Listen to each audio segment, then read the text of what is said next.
Hello, I'm Father George Salzman from the Harvard Catholic Center. We're here in Harvard Yard, and there's the statue of John Harvard. I think you know the story. We'll save it for another time about they actually got someone else to pose for it. So the one thing we know is it isn't John Harvard, but it does stand for him, and there's the name under it. And his was a marvelous bequest to the university. We're in a land where people are constantly discussing what's going on. If I could capture it quickly in terms of its roots, I remember about a year ago there was a gathering for coffee and things, and I happened to mention there are 2 senators per state, and someone took me on pointing out insistently that every state has 6 senators. And this was it wasn't just a point, but I mean, he was really adamant and I was really wrong, and so on and so forth.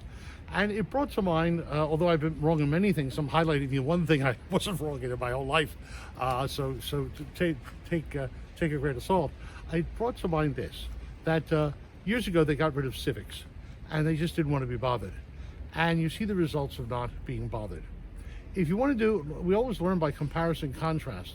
And if you look at the BPL, one of the loveliest public buildings in the nation at Copley Square, the Boston Public Library, you see the matter of education being at the forefront from the point of view of the Massachusetts mind.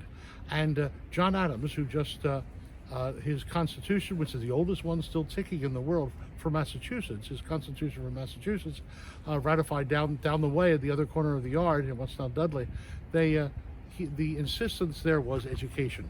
Education was the foundation of a democracy, and without it, one could not have a democracy unless people were learned.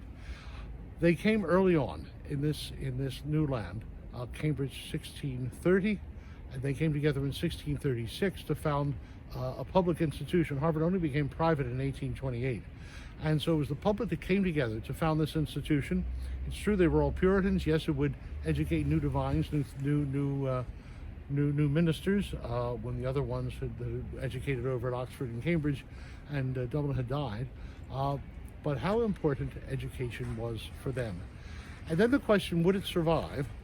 And it had, from bad news came good.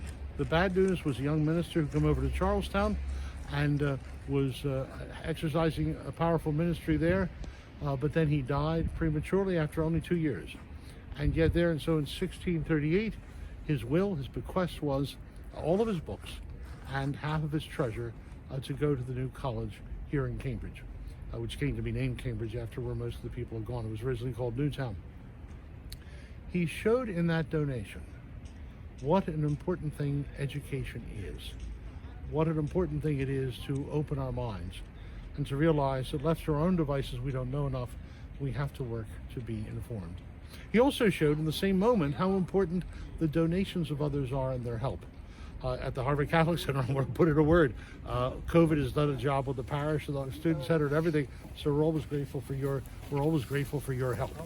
If you look at St. Paul's Church, that's a magnificent building. People come there for funerals and say, I walk by it, never realized how magnificent it is. The front of it is a copy of where Romeo and Juliet got married, the finest Romanesque church in the north of Italy.